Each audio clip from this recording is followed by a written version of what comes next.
Adhyapanam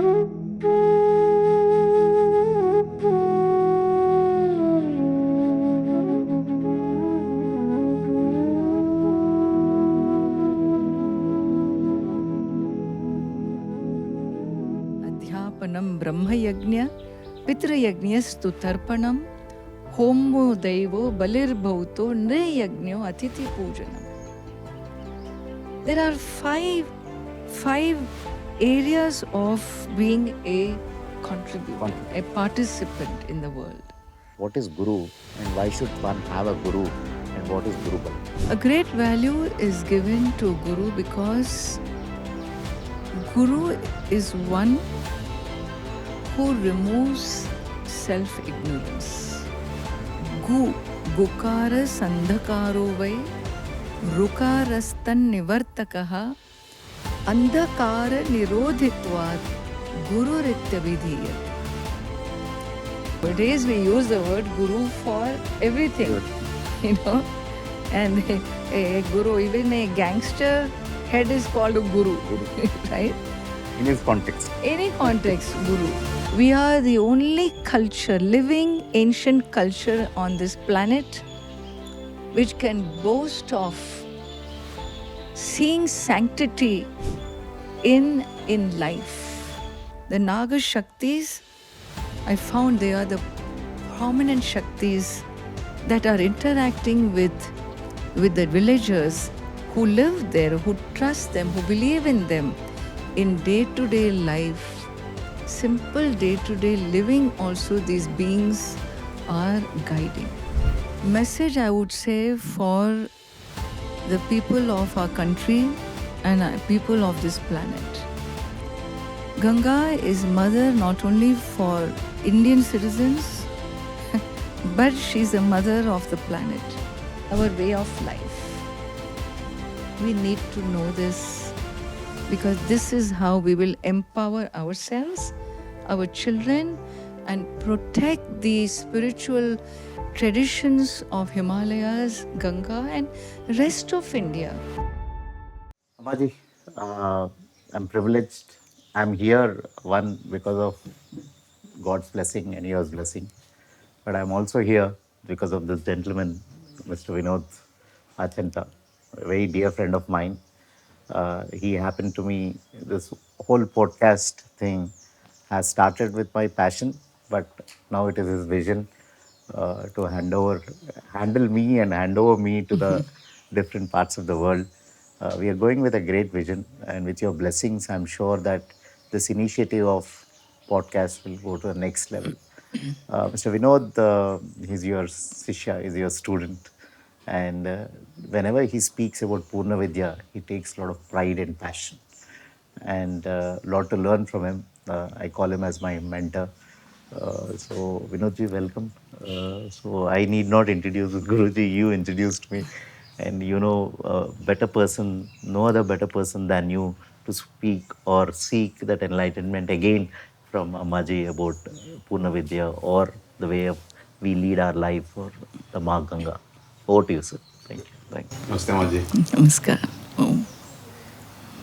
I want us to travel to Gangaji now. We had a very nice conversation about how Purna Vidya transformed so many lives, how Purna Vidya happened. But a major part of Ammaji is also Gangaji. So many retreats that we have attended,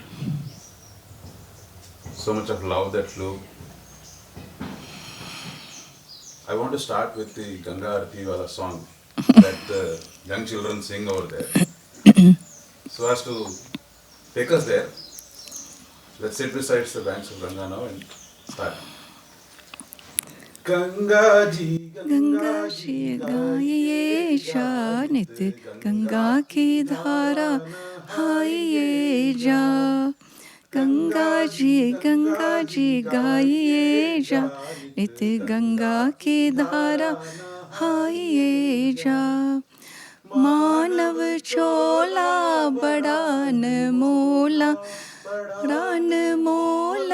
मानव चोला जीवन तन को सुधारिए जा, नित गंगा की धारा हाइए जा, गंगा जी गाइए जा, नित गंगा की धारा हाइए जा. How did Ganga encompass your life, Ammaji? How, I have no clue, only she knows, because she made the grand entry. I can only go back to my childhood memories of my mother taking me to Rishikesh in the early 70s. Rishikesh, which was totally different from what it is today, where Mahatmas lived on the sands, on the banks of Ganga. And we literally crossed her streams, extra streams, by, maneuvering through her waters.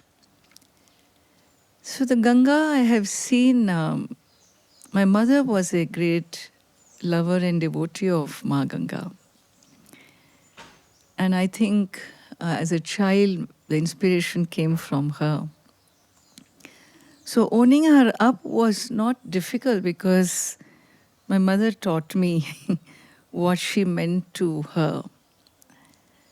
She used to tell me whenever I put waters on my head for my daily bath, I always have Gangaji on my lips, I have never taken a bath which was not Ganga Snanam, whether it was in the bucket or as a shower or whatever, or as a dip. So these were her childhood expressions, and I took to Ganga from my very, very young age, I would say.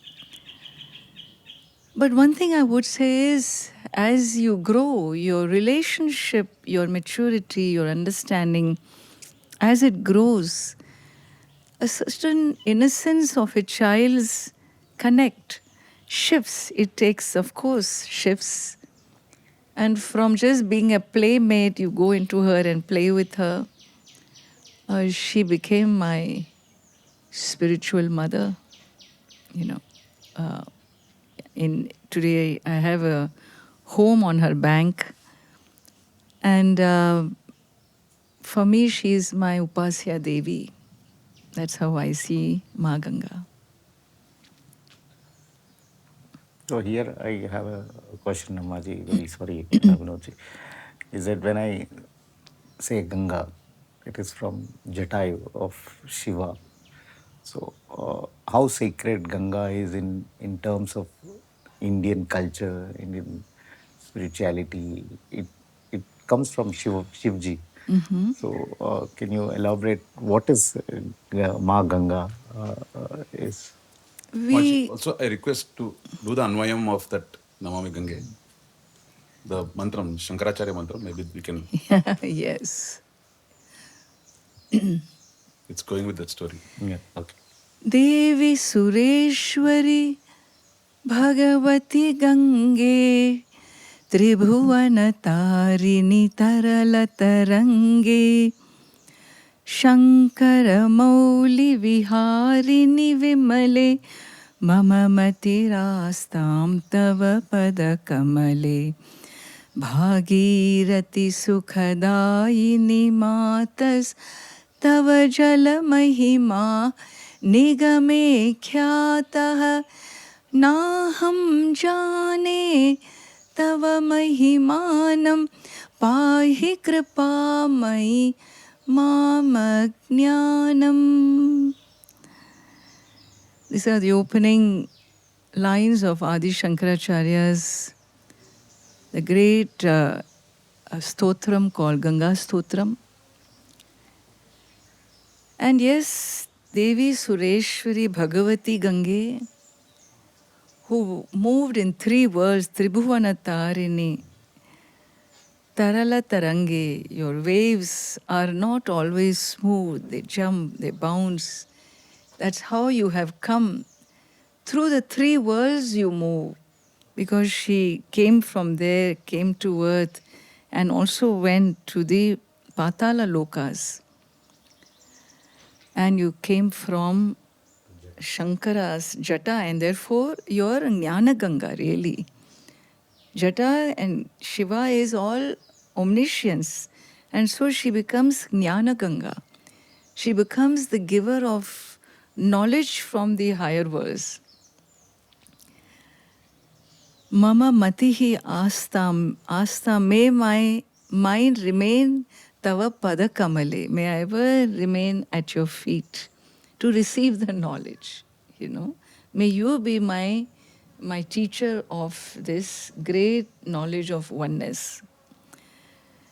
Bhagirathi Ma, you came following Bhagirath Raja, so you were called Bhagirathi, and you are a giver of happiness, Sukhadayini. Your waters are so pure. Tava jala mahima nigame khyataha. It has been spoken of. Ganga has been spoken of in the Vedas.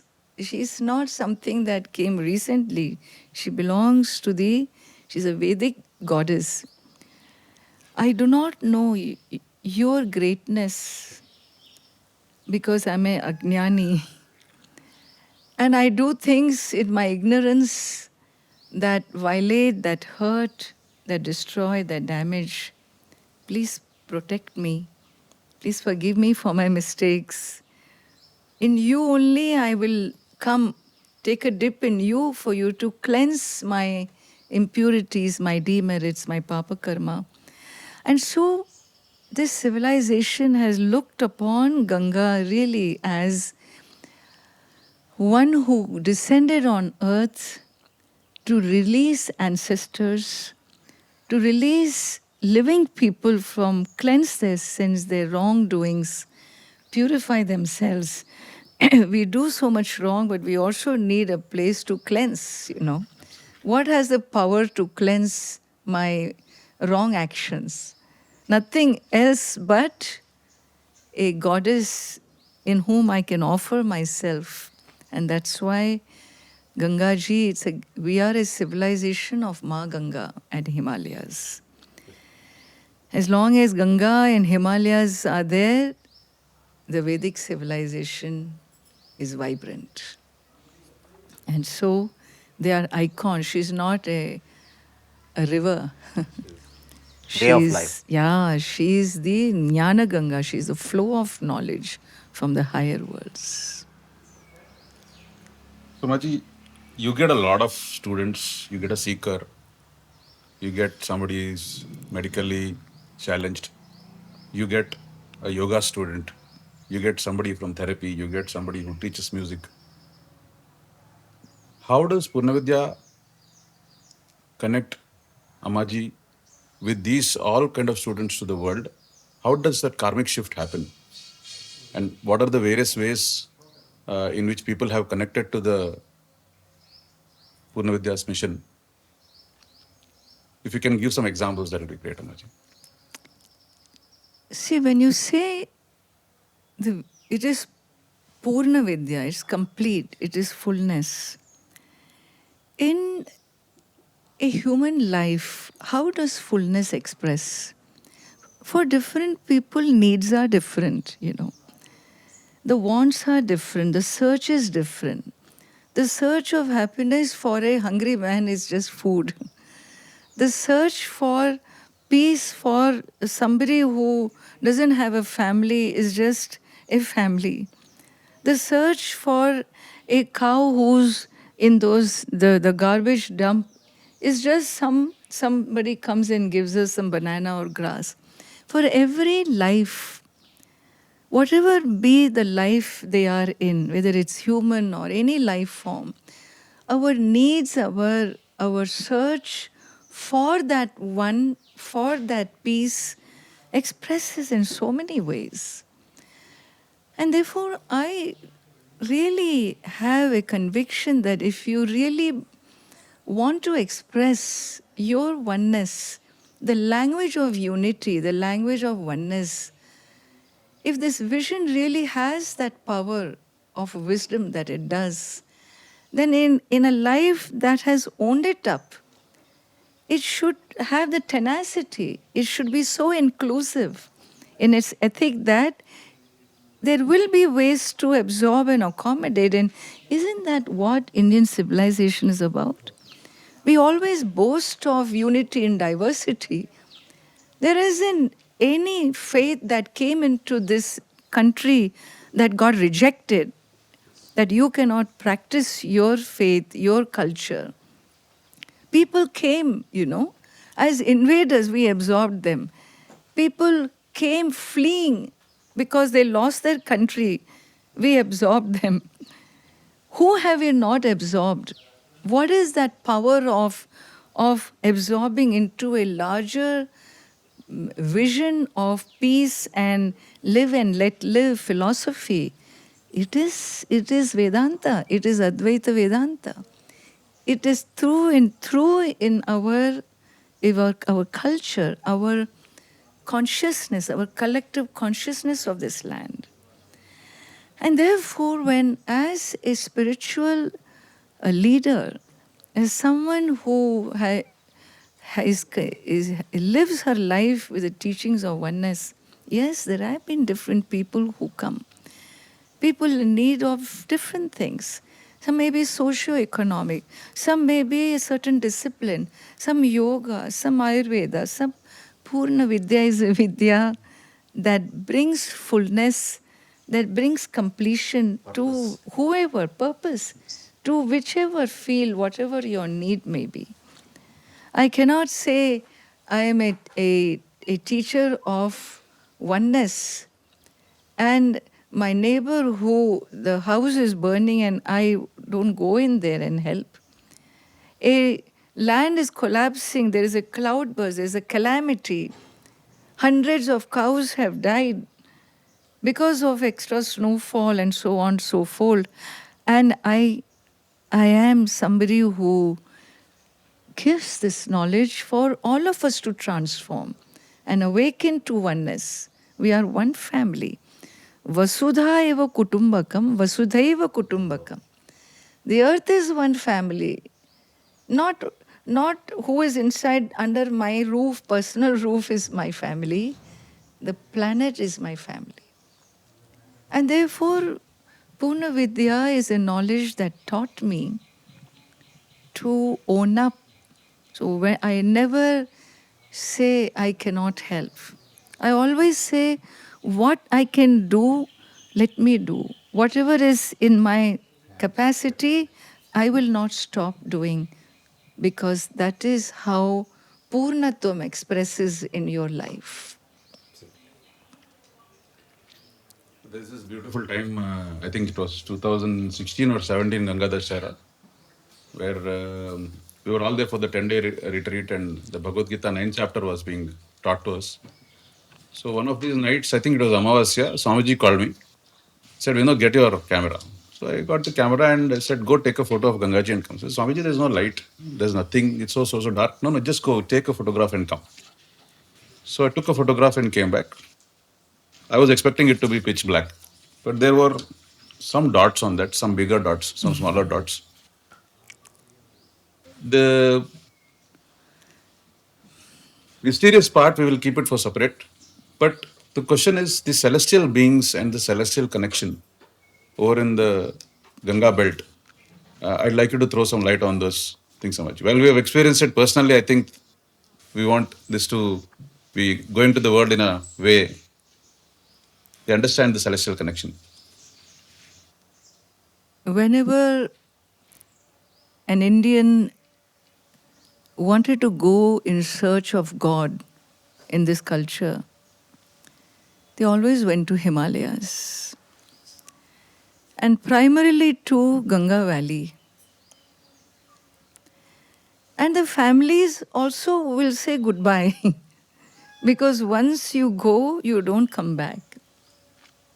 Not like the way we go, it's all tourism and holidaying and Ganga rafting. And this is not the way you go to a sacred abode of the divine. And it is a land which is not a land on earth. It's considered Shiva Loka. It's another realm. It is the only realm in the non-physical dimension that gives access to the physical dimension for human being and beings in physical, tangible forms to step into. Ganga is from a non-physical dimension. And she touches the earth in Devaprayag. From there you call her Ganga, no? But she is Swargiya Ganga in the higher regions. Why? Because in this higher Himalayan world, which is Shiva Loka, it is a realm wherein the physical meets the non-physical world.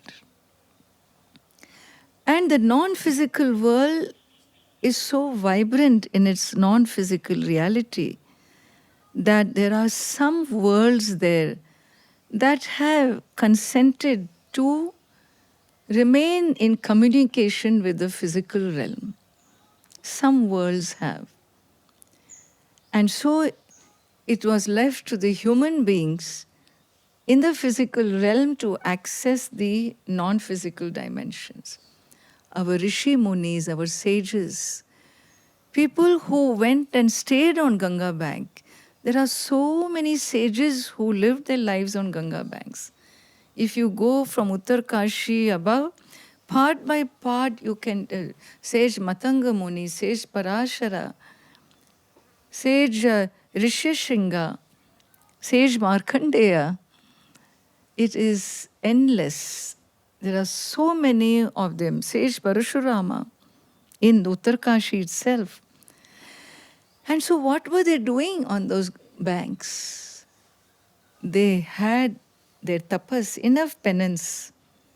They knew how to access the higher worlds. For what? Well, they brought knowledge from the higher worlds to the earth plane. They could move, they could dialogue, they could receive, and they could give it back.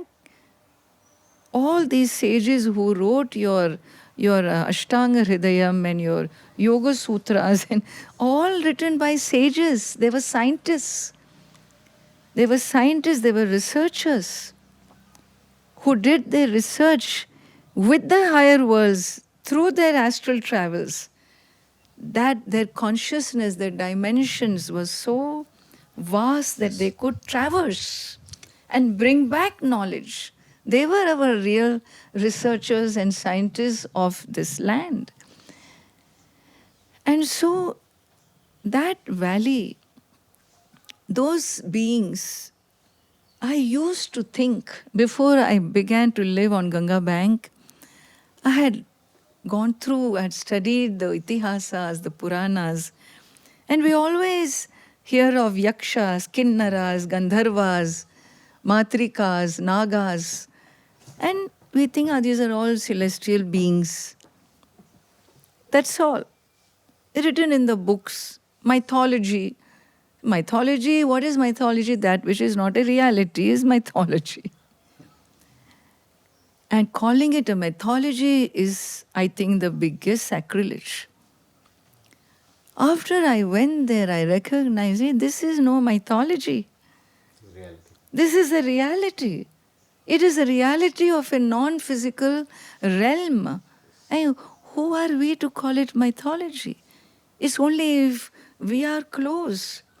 If we cannot pick up the signals of the higher worlds, they become a myth. Or we need to pick up those skills so that we can access them. And to my pleasant surprise, I began to see more and more the Naga realm, the Naga Loka, the Naga Shaktis. I found they are the prominent Shaktis that are interacting with the villagers who live there, who trust them, who believe in them in day-to-day life. Simple day-to-day living also, these beings are guiding. The yakshas in Yamunotri Valley, the Gandharvas, the Kinnaras, all of them, the Devi Shaktis, Matrikas, they are the ones who own that land. Let us understand this well.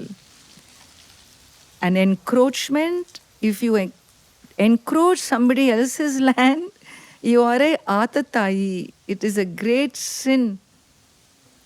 What is not yours, you cannot take away. And encroaching and settling into the lands of the higher beings, and without even taking permission, acknowledging, being graceful, being gentle, saying thank you, and we want to come here, will you allow? Please guide us how we should live with you.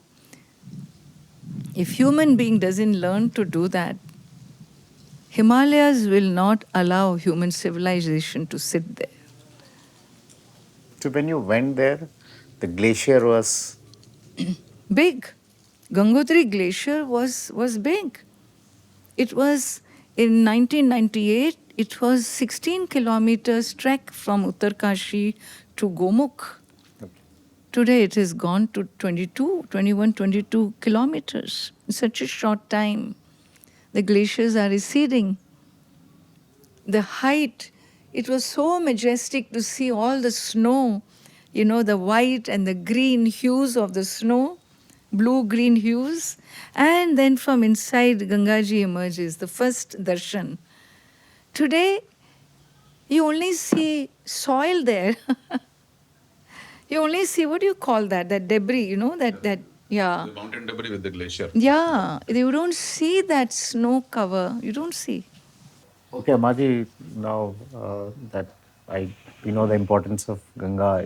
When you went there, you saw the glacier, and now the way the glacier is, you're able to see.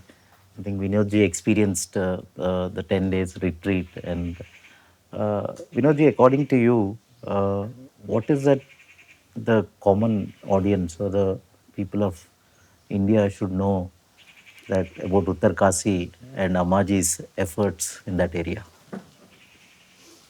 This is very interesting question I want to ask Amaji. Okay. About the Doli culture there. And I think that will summarize how all of that comes across. And I think Ammaji in his previous conversation was saying that Himalayas or that land belongs to deities, Correct. devatas. Correct. So I think from there, now we feel that it is ours. So we go there and do rafting, we go to trekking, nothing wrong. But we are not, collectively putting efforts to save our culture and great tradition. So it's all, your inputs will be great, Amaji. So, on the Nagdevta story, Amaji, picking it from when Niranjanji asked, there was this time and instance when the Doli was being picked up and the drums were rolling, and the Nagdevta did not move an inch. So, people were thinking it's just a Doli, maybe 80 kilos, 100 kilos. People are walking and they're just carrying it on their shoulders. But it wasn't moving. And the guy standing in the front was a hefty 80, 90 kilo guy. So we were wondering why he did not move. Another instance where, whenever Nagdevta comes and moves, it goes to a audience where someone who's never seen Nagdevta themselves in their lives for the first time, Nagdevta picks and chooses a person and starts intervening with some of the things in their life, even they would not have shared with their own spouses. So, what is Nagdevta? What is Doli culture? Once you say this is Devabhumi, Himalaya, Devatas are there, higher powers exist. Somewhere in our ancestry, our human race began to live there. And they learned to receive these energies from these higher worlds into these palanquins called Devata Dolis. And all they do is they have a palanquin with the two poles, and there is a central portion which they keep covered, and there they will keep one copper plate of that image of that deity they are invoking. And then prayers are done, and the deity descends into that. The power comes into that palanquin, and the palanquin begins to move. There are people who are mediums who understand the movement of the deity, who are also part of that community, and they start to respond to what Devata is saying.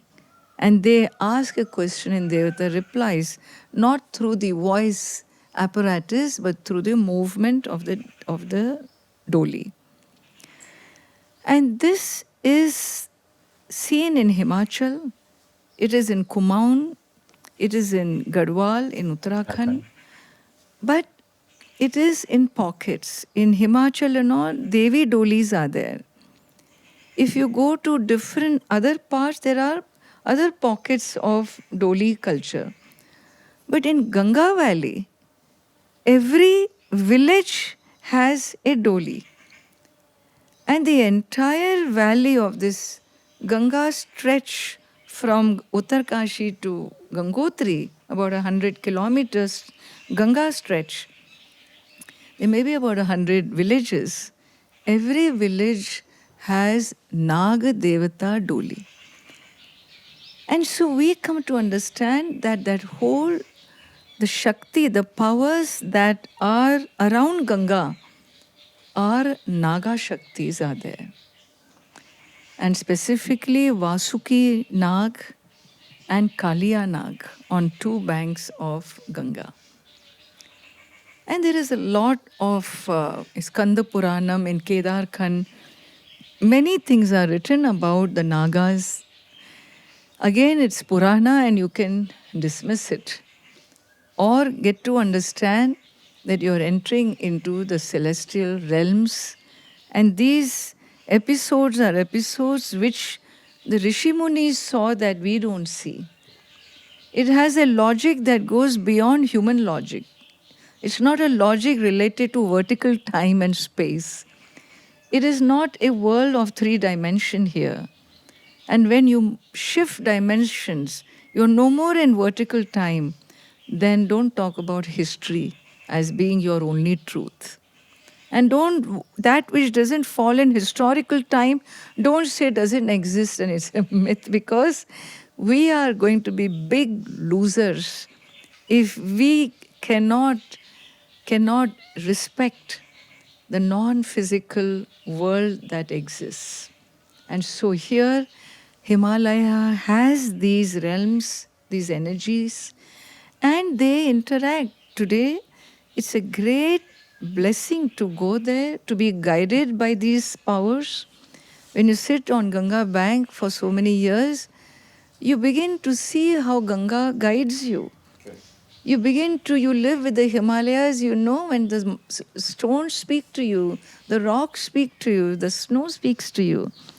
A simple, a Bahadur, a Nepali Bahadur who, I have a little cave which became my meditation cave on Ganga bank. And when we were clearing I wanted a little space to sit there. So I called one Bahadur, one Nepali man. He was just a laborer. And I asked him to please help me move this rock. And of course, I have my intelligence. So why don't you move this rock first and then that? And then if we do that, we can get that rock out and get the space. And he looked at me and he said, Ammaji, I will move that rock first. Which one? The one I said, the third rock. And I said, Bahadur, that's very far away. But that rock is telling me to pick it up first. This rock is asking me to do this. And I had no answer to that. I said, but how will you reach there? But he said, nahi, pathar bol raha hai. The stone is saying, So it will get me there. And he did it. And so they begin to respond to the language of nature. That's how the villagers live. Devata Doli says something. If there is no rain for 1 month, it's delayed, there's drought, they go and ask Devata Doli, why? What should be done? Doli decides and tells them what to do. Go do this havan, appease this energy, and it will bless you. It happens. They have no doubt. They don't ask questions like we do in the plains. What guarantee is there that if you spend thousands of rupees and do a fire ritual, rain will come? What guarantee? Do you know, I asked a question like that to a villager. What guarantee is there? 400 of you are going up. It'll take you 3 days to come down. What guarantee is there rain will come? You know what? A simple Himalayan villager's answer. Ammaji, if rain will not come, then why will we go? We are going to do yajna, rain has to come. That's it. That is Shraddha, that's faith, that's conviction. When I pray, the gods have to deliver. Because in my prayer is purity, is clean intention. How can nature not respond? And when you go with that impeccable faith, not doubting your own efficacy of your prayer, you go with impeccable faith and see if nature doesn't deliver. See if Ganga doesn't listen to you. This is the story of every saint in that valley. So many saints have lived. We have Munimai, we have Sitaram Baba, we have Mauni Baba. There was a Subhadra Mataji, Ganga Das ji, Ramanand Swami. There were so many, Lakshman Das ji, Sundaranand ji, there are so many of them that absolutely inspire you to recognize that faith is not a process of intelligent logic. It is a process where you connect. You don't need logic when you start experiencing truth. I don't need a logic to talk to you. I don't need anybody to tell me that you will respond when I talk so much. Because my experience tells me he's nodding, he will. When I speak, he will nod his head. When I call, I ask for help, help will be there.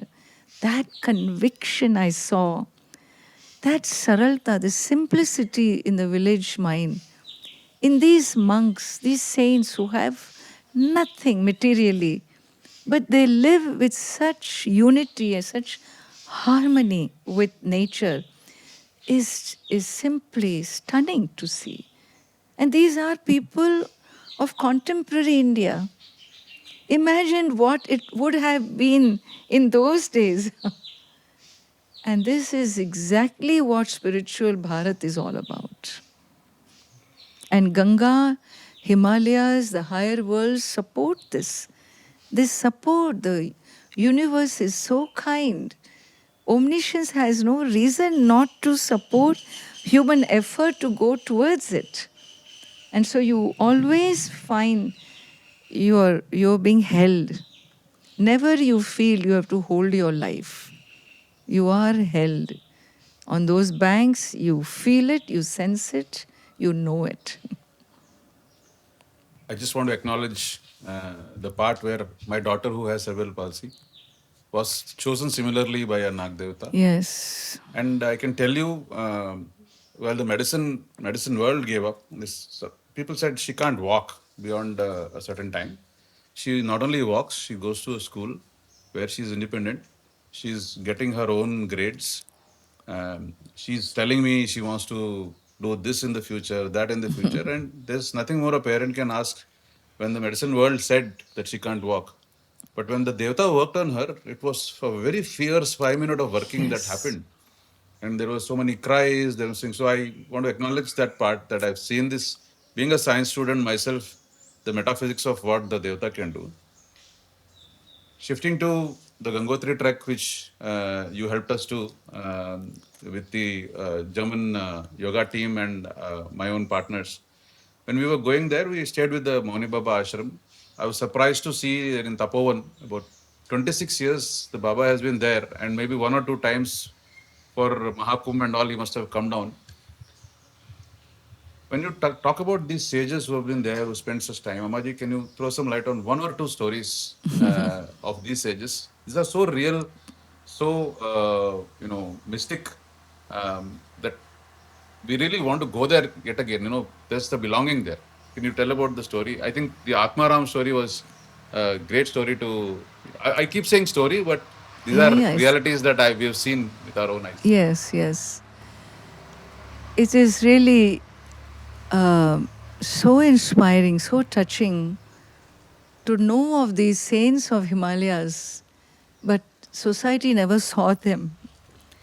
And it didn't matter to them, My early days on the Ganga bank, there was a Baba who was very close to my, about 100 feet from my ashram. And he was called earlier Mauni Baba because he had not spoken for some 30 years. He had not spoken a word. And then I eventually, after a few years of me being there, I used to go because now and then he will say Sitaram. Sitaram, one word would come out of him. And towards the last phase of his life, he would talk. I've had satsangs with him, I've gone there. And villagers used to tell me that Maji, he lost his right hand, all fingers. He fell into a Havan Kund. He used to have a dhuni, a dhuni, a nitya fire. This fire must always burn inside his jhopdi, inside his hut. And that his hand fell and then whole 5 fingers got burnt. But he never went to the doctor, he said. We told him to go. So I decided to ask Babaji one day, why did you not go to the doctor when this happened? And when I met him, when I asked this, he must have been around over 110-year-old. He was very old person. And he said, I said, please tell me that story, what happened, his story. And he said, oh, I am such a murk. He would pull his ear. मैं इतना मूर्ख हूँ. I'm such a fool. I said, Babaji, how can you say that? Oh, I sat for dhyan mein baithe. I sat in meditation. And then I went here and there. And I fell in the fire. Look, all this got burnt. And he showed me his burns. And then my hand, only this part is there. And I said, Babaji, how come? Your head went in fire, hand went in fire, and you didn't know?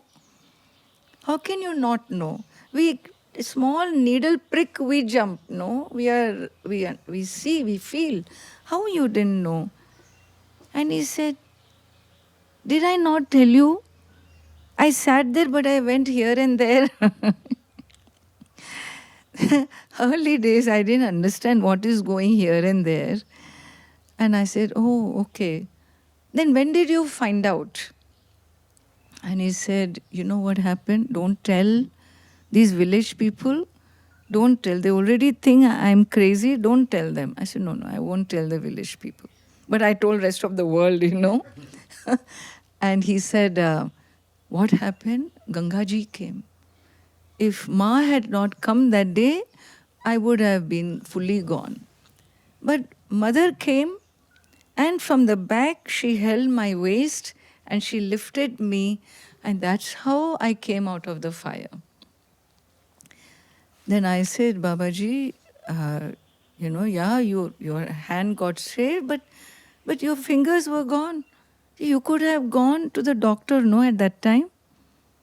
And Babaji said, no, I would have gone to the doctor, but I asked these villagers, these fingers have been taken by fire deity. So, will the doctor be able to get the fingers back from the fire deity and put it back? I asked them. But they said that no, no, doctor cannot do all that. Your finger got taken away by the fire and it's gone. You can't get it back. Then what is the use of going to the doctor? So, kya fayda? So I didn't go. It's very simple for him. This is not just Babaji. It was not only Ma Ganga came. He used to have such a live relationship with her. She was not an idea, a concept, a water for her. She was live. In winters, we during rainy season, those of us who are on the bank, we collect the wood that comes down the river. Then we dry it so that winter will have some The wood fire. for fire. And Babaji used to collect wood. One day he was just doing satsang with us. He was talking to me directly, and there were a couple other people. Suddenly he turned towards Gangaji and said, I am not going to come. And he continued. Then again he looked there and said, I am not going to come. I told you I am not going to come. So I turned back and looked, there's nobody there, And I said, Babaji, whom are you talking to, saying what you're saying? And he said, look at this mother, my mother. Can she not see I'm doing satsang? She's telling me I'm sending you wood and go pick it up. Can she not send later?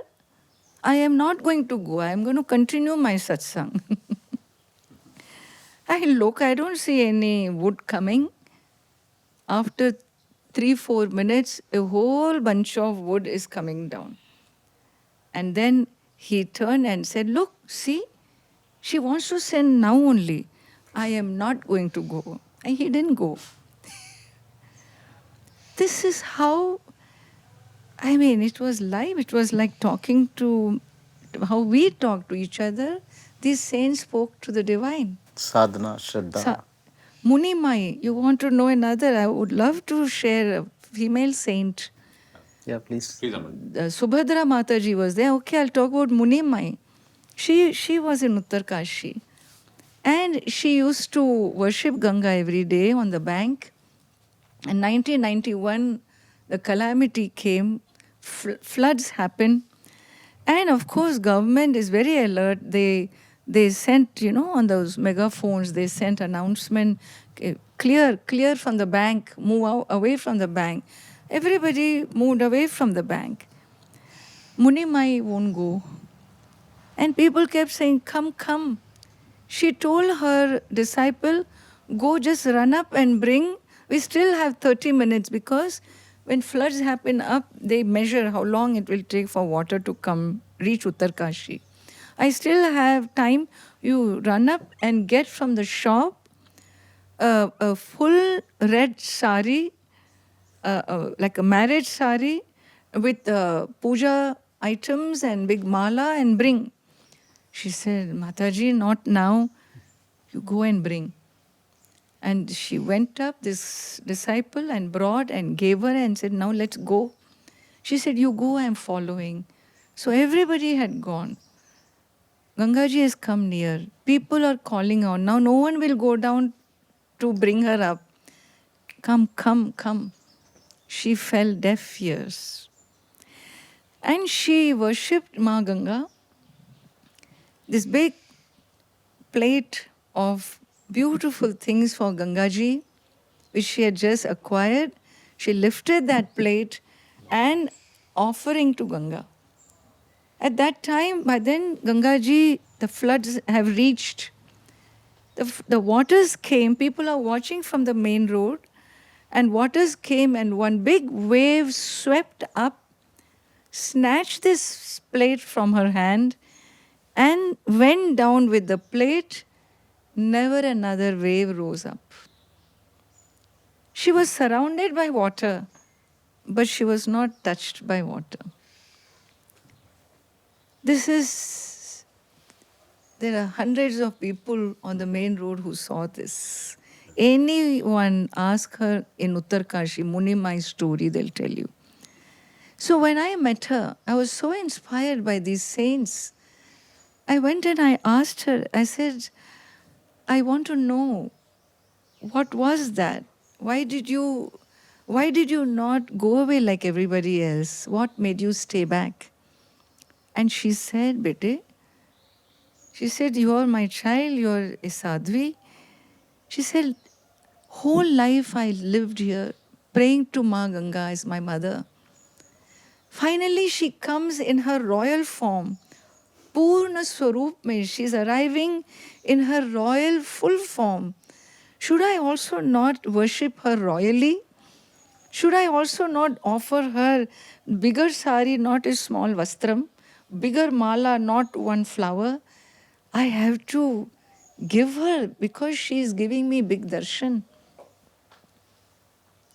And I quietly said, Mataji, but were you not afraid that you will lose your life? She said, fear of what? I gave my life to Ganga, my mother. When the child grows up, as a child, how does he live his life? His complete trust on the mother, is it not? Then mother will take care, mother will nurture, mother knows what I need, mother knows when I need. So mother will decide whether I should go in her or I should stay on her bank. Let it be mother's decision, it's not my decision. And she decided I should stay back. But good thing happened in that decision. I became famous. This is what she told me. I became famous with this story. It was all mother's work. They lived, their saralta, they were plain, beautiful. They are the Himalayan masters. इधर here अम्माजी, I have a question. पहाड़ी लोग बोलते हैं, पहाड़ी लोगों का बहुत अलग लाइफस्टाइल रहता है, अलग सोच रहता है. They're very powerful, they're very dedicated to their land and all. Now there is a challenge, Ammaji, here. Now all these aged people, now they are getting aged. Now पहाड़ को बचाने वाले रहते हैं नेक्स्ट 15 साल में, या आप पिछले कॉन्वर्सेशन में you are saying that the youth will move to the metros और youth will move there. How is that we are going to protect this, and are there any shortfalls समाजी here in to protect pahad? A very, very poignant question, a very, very important message, I would say, for the people of our country and people of this planet. Ganga is mother not only for Indian citizens, but she's a mother of the planet. People come from all over to Ganga Valley. I see this. I see this for seeking a spiritual guidance. And so it is, unless we look upon that zone as a non-trespassing zone, it is whole Himalayas need to be treated with totally different law and order and systems and understanding that this is a spiritual civilization. Ma Ganga and Himalayas are spiritual icons for Bharat. We have responsibility, we have ownership, and hence responsibility to protect that environment, to protect those mountains, to protect Ganga. We cannot afford the pollution that we have. We cannot afford to keep drilling tunnels, to keep expanding roads in the name of progress and development without ever taking into account the village world, the Devata world, when they tell us don't trespass because these are not your zones to enter. Every villager knows. इससे ऊपर नहीं जाना, वो मात्रियों का भूमि है. They say, when we go for trek, don't go beyond those mountains because that belongs to the next celestial world that we are not supposed to go there. We can be here because Nagas have allowed us to be here. We cannot go to Matrika land You cannot go to Yaksha's area. They tell us a village wisdom we don't hear. My book is all about village wisdom that I heard. I heard the wisdom of a villager, the wisdom of the saints in their saintliness, in their oneness with the divine. Simple listening will tell us exactly how we need to strategize and work for socio-economic progress and development. Do it. They all deserve that. They deserve the wealth and the money and whatever is required. But don't don't take away their prana, you know. You put them in an ICU and you stand on their oxygen which they are breathing. This is their prana shakti. Devatas are their prana shakti. They're talking to them. They're living with them, they dance with them, they celebrate. Harvest season, they take their devata out and they celebrate the music, dance. When they lose a family member, devata doesn't come out of the temple because the whole village mourns. There is a phenomenal village culture which they stand together. That's why they have a pride. They have a pride of their heritage, their devatas, their culture, and the way we are encroaching with our ideas of tourism, with our ideas of expansion through hotels and rafting. What is rafting on Ganga? She is to be worshipped. She is pujaniya. And so touching her waters, to push her waters into tunnels, were not considered. It's not a river, a river. For your ecstasy, you can. Yeah, she's a sacred celestial goddess. You know, when Birbal was asked, so which is the greatest river of India? He said Yamuna. And how can you say Ganga is the... He said, who said Ganga is a river? She is the goddess. Then you treat goddess as a goddess, not as a river and then interfere with her flow and so on. She brings for us messages to receive.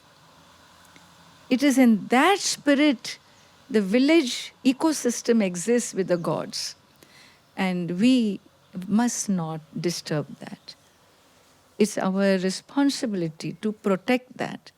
And this is my appeal to my people, because she's our wealth, she's our inheritance for thousands of years. And we can do it because she's our heritage, our pride, and pride of the planet. And so this is what Ganga is about. The least I can speak about this divine goddess. So, as a citizen, what should be our contribution in quick few words to go to Uttarkasi or to protect Ma Ganga? What if we are there in down south, where there are a lot of people? What contribution we can make to the society and to that Pahadi log, so that we can protect this wealth of heritage and culture? We need to protect what they protect. If we don't understand how not to encroach, we learn from them how not to encroach. Celestial worlds, number one. We take care of Ganga without interfering with her flow, without polluting her, without dumping our septic things into her. These are all our contribution, no? We need not do anything. Just let us understand what we should not do. Let us stop doing what we should not do. Eating meat on her banks, having alcohol, having drugs on Ganga banks. No, meat is not allowed. It's a sacred land which promotes ahimsa, is paramo dharma. And therefore, non-violence, living in harmony with life, is the principle of Himalayas. We cannot afford to kill animals on her bank, that too is sacrilege. And so we need to ourselves own up the sentiments, the spiritual sentiments, the religious sentiments of the residents of that land. And the more we own up, the more we ourselves start doing in our own ways, help the villagers not struggle so much for simple education, simple clinic. Someone falls from a mountain, a tree or something while cutting for wood. There's proper clinics are needed, proper hospitals are needed. And elderly blood pressure issues are there, sugar issues are there. We don't have places. Every village must have a minimum sustenance in basic needs. So these programs are not reaching them, Ammaji, National Health Mission. These programs are not reaching the villages. And my work there, I'm there 21 years today. For the past 21 years, whatever we can do, we keep doing. There are many sadhus who keep doing. A few NGOs are there. People are doing. But this is a work the nation needs to take up. Our government needs to take up. We need to work complementing, supporting the government efforts. They also cannot do unless we all join hands and work together. And I feel if the mission, if this vision is clear about Ganga Valley, then nothing is impossible for our current government and for Bharatvasis. We just need to make a decision and keep moving. And it's just not such a big valley that we cannot access every corner of this valley. Another thing I want to just add here, there are prayags in that valley that got buried over the centuries. There is a Uttar Prayag between Varuna Ganga and Asi Ganga, right in Uttar Kashi. There is no Prayag there. There are no ghats there. There is a Bhaskar Prayag which is given in Kedarkand, Skanda Puran, between Navala and Papaharini Nadis, but there is no ghat. There is no ghat, there are no yatris, there is no one stops there, there are no pujas there. And the villages that surround, that got established there, of course they are poor. Of course they need support. Every area there are Pancha Prayag in that valley. There is Son Prayag, there is a Hare Prayag, there is Ganga Prayag. But the villages, the Prayags don't exist visually.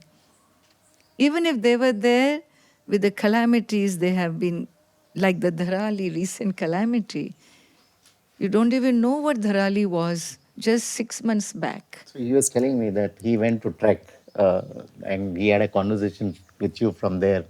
He said, we know the next 100 years that will not be there. And he came back and yesterday he was telling me that it's not there now. It's not there. Not even 6 months. Yes. So that's, it is... Kalpa Kedar temple was the icon of that entire valley. Whole Dharali had 200, some 40, 50 temples.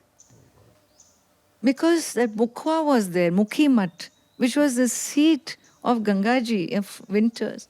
People who couldn't settle in the Gangotri glacier, they settled there. And there were temples and temples.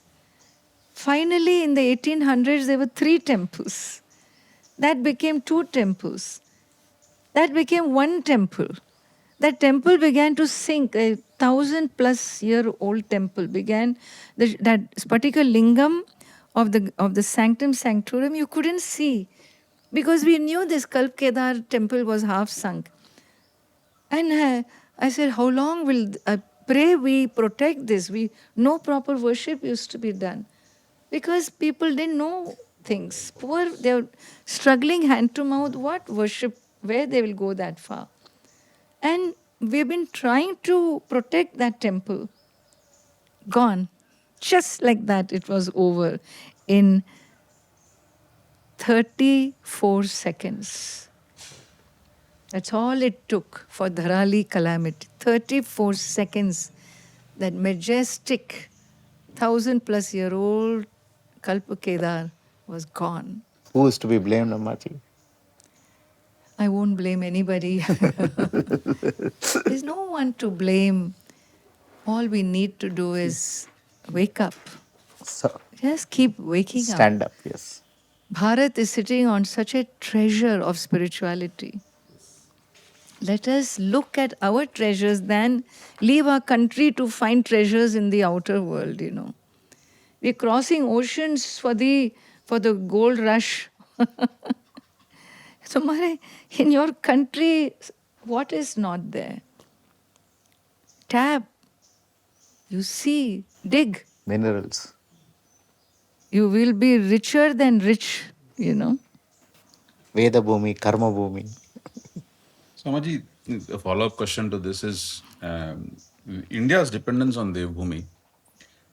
Can you connect the dots? We are hearing so much of climate, UN Sustainable Development Goals, SDG goals, Dharma, and why Devbhumi is a critical piece in this piece of dominoes, right? I'm using that word very carefully, not to use the other word, but why Devbhumi is very critical in the piece of dominoes.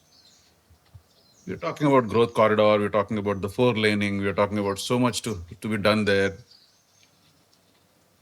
How should the government navigate this growth? Yes, growth is needed. You just mentioned that the villages need income.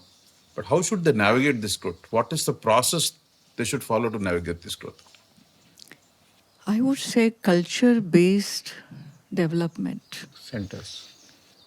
Culture comes first because it's a celestial culture that made us the spiritual nation we are. We boast of a sacred culture, not a secular culture. Our culture is a sacred culture where we worship our sun, moon, our wind, our bhumi, our earth, plants, forests, rivers. It's a culture where we see the sacred in life.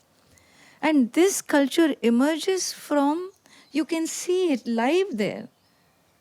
And these Shaktis, these powers are talking to you, explaining.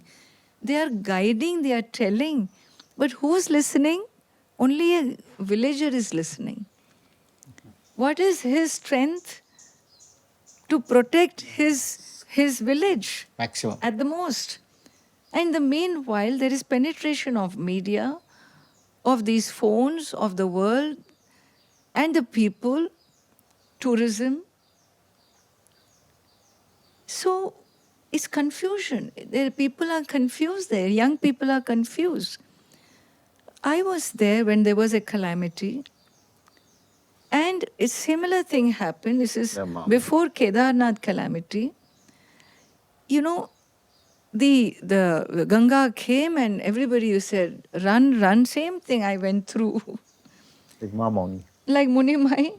And I didn't go. I couldn't go. Because I'm not Munimai, no. I don't claim that. But I had 2 cows. Lakshmi and Gauri with me. They lived with me for a few years. And this calamity came and I wasn't able to move because they were there. Either we 3 get out or I leave them behind and I get out. I tried for 3 of us to go. I opened the doors, but Ganga had already come in. I couldn't see the land to walk out. So I knew we were trapped. I said, Ganga, you decide. Lakshmi, Gauri and Ammaji will survive or not, you decide. I'm not leaving now. I stayed back. I stayed there around 2 o'clock night. There was news in my village that Mataji is gone. With the ashram got swept away. Mataji is gone. They thought it was me. My women whom I do, my women empowerment work I do over there with the villages, these women came and calling out, where are you? Are you there? And I said, of course I am here. There was a 2 kilometers below, one Mataji and her ashram got swept away. They didn't know. And then they jumped from the back wall and they came and, Ammaji, what are you doing here? Come, let's go. I said, no, I won't go. Why did you come? You go back. You don't go, we don't go. Here is a high life risk, no? You don't go, we don't go. I said, don't do that. They didn't listen. They stayed there. I said, okay, let's do some bhajans and let's pray to Ganga. You know what they prayed to Ganga in Garhwali? They are talking to her.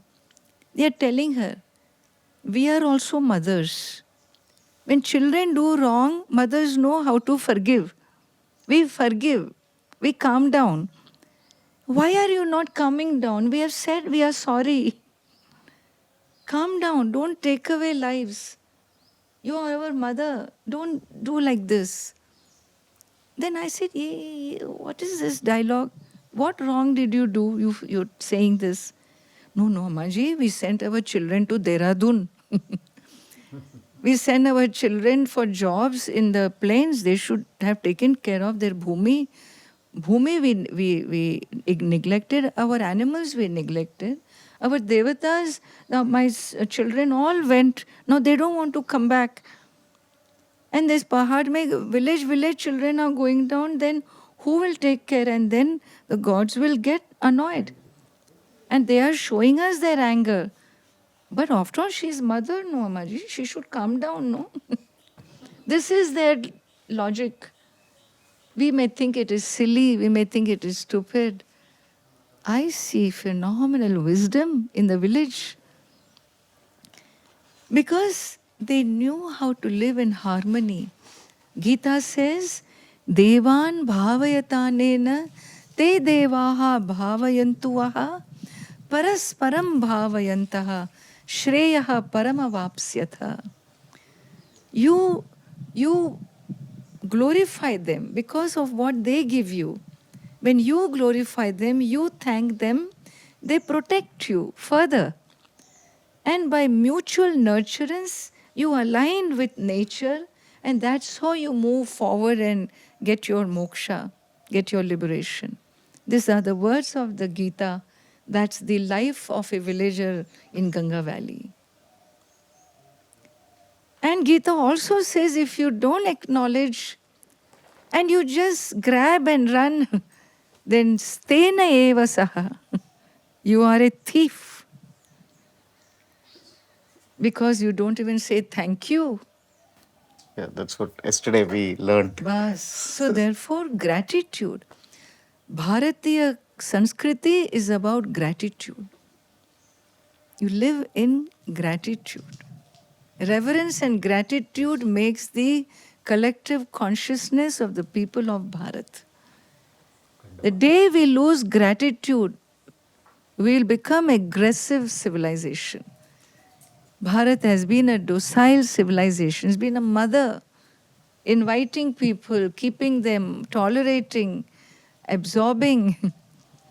All this we do because of our inclusive ethics, because we believe in reverence and inclusion, you know. We accept believers, non-believers, atheists. Yeah. Gratitude. Gratitude will never come if I am living in lack and needs and wants. Gratitude will only come if I'm purna, I'm full, I'm thankful for everything I have in life. Those eyes of gratitude our elders had, ancestors had, rishis had. This is the culture, the elders taught us this culture. How can we afford to lose this culture? Spirituality and culture go together. Culture is a manifestation of your spirituality. It is not devoid. It's not one theology and one humanities. No. Theology, philosophy, humanities, they're not different departments. It's one. This kumkum is theology, it is philosophy, it is culture, it is spirituality. This is theology, philosophy, culture, spirituality. This is theology, philosophy, culture, spirituality. We are one in our vision and our way of life. We need to know this because this is how we will empower ourselves, our children, and protect the spiritual traditions of Himalayas, Ganga, and rest of India. Rest of India is what is there, is what has come all over. It's the same, whether it's Godavari, Kaveri, name it. The same Ganga has come in all of this, no? The branches. Bas. So this is really what we all can do, we should do. We have the wherewithal, and I only seek divine grace that we have the sadbuddhi and the desire, the willingness to serve our nation as true citizens of Bharat. Thank you. Thank you. With this, this is the starting of journey of me and our journey to, because today we learned a lot of things. You spoke about how an individual can transform his life. First, know what is your purpose of life living. Then you spoke about the importance of japam, dhyanam, and first thing you spoke about adhyan of our culture and scriptures. Then you spoke about what is the guru balam and guru need for everyone to take their life way forward. And the river Ganga, Ganga Mai की आप जो भी बोले हैं मैं देशवासियों को and my audience our audience is that just listen to this and go through the book. The wisdom of villagers, wisdom of Ganga is so much enlightening to me, Ammaji. I'm sure after this podcast, there'll be a lot of contributors to society and a lot of contributions to Ma Ganga. Privilege, honor. As a follow-up final question, your advice. Lalitarji is here, Saranji is there. During a Navratri retreat, I remember we were raising funds through online space and all that. And we all come running to you, say, Ammaji, this is the expense, this is how much is expense, what to do, what to do. And we sat with you. Finally, when we calculated the whole thing, what was needed and what came in as donation was the exact number to the last change. Yes. So my question, and to end the podcast with the answer, how does one pray to Gangaji? How to receive? How to receive with grace? What is the process to receive? If you can end the podcast with that will be great, Ammaji, and then we can do the Shanti Mantra.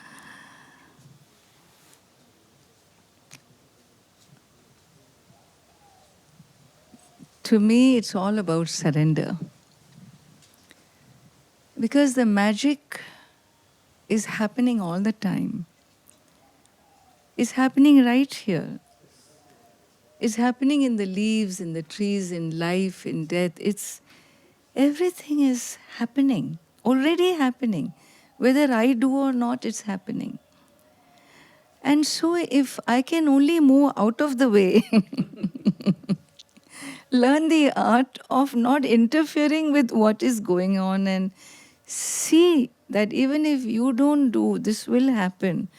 Because time will bring its appropriate rhythm. There is an omniscience there. The divinity cannot be hurting us. The divine is always embracing us. So more I see this, the less I become egocentric in my attitudes, in my approach. And so it's about seeing what is the magic of life, the miracle that is life. And as I keep acknowledging, if you have a thought, make a sankalpa, it gets fulfilled. Because you ask for it, universe will come forward to fulfill. It is for always good work and harmony. When you work for harmony of unity, of oneness, that is what nature is about, no? The balance. And so when your thinking goes in that way, the whole universe comes together to deliver it for you. So my own alignment with nature is what is called for, nothing else. To me, to align with nature, not be egocentric, be planet-centric, be a contributor, think of the other. There are other lives. I want to live. There are others also who want to live. I want comforts. They also want comforts. Nothing wrong. It's not okay. I only want comfort and they all should be crushed under my feet. This is no philosophy. This is very unfair. And therefore, move together. Samvada Suktam of the Rig Veda, Aikyamatya Suktam. I would say these are my closing lines, because I will chant this mantra, but it's a mantra of, I would call it the planet Earth anthem. We have national anthems in which we are divided. We are divided in nations. We can't afford division anymore. We have one global world today, global village today. We need a planet Earth anthem, and we have one. That's called Rig Veda, Aikyamatya Suktam. When human beings ask the gods for prosperity, the gods said, Agni Devatas said, you have already been given all prosperity. The earth doesn't lack anything. The sun, the moon, all are doing their work. All Vayus. What you need to do is you need to share equally with each other. Share. Like we gods share our roles, responsibilities, our functions. Each one has a function. Each power has the one infinite being operates in the universe through its powers, different functionaries. We human race needs to function in unity, so share your wealth.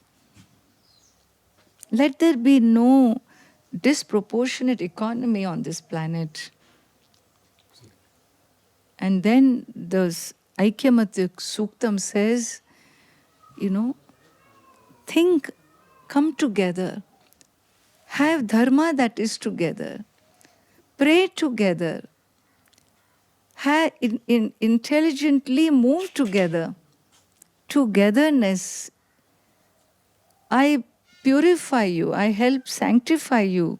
Because Agni Dev, this Havan, it sanctifies. I'm here to help you sanctify yourself so that you move together as a race. Your minds should be in harmony. Your hearts should speak to each other. And when this happens, prosperity will be experienced by one and all. Om sam samidyuvase vrishannagne vishwayarya Ilaspade samidhyase sano vasunya bhara Sangachadvam samvadadvam samvo manaamsi janatam Deva bhagayatha purve sanjanana upasate Samano mantra samite samani samanam mana sahachittame esham Samanam mantram abhimantraye vasamane navo havisha ajuhomi Samani va akuuti samana hridayani vaha Samanamastu vo mano yatha ava susahasati Om Shanti Shanti Shanti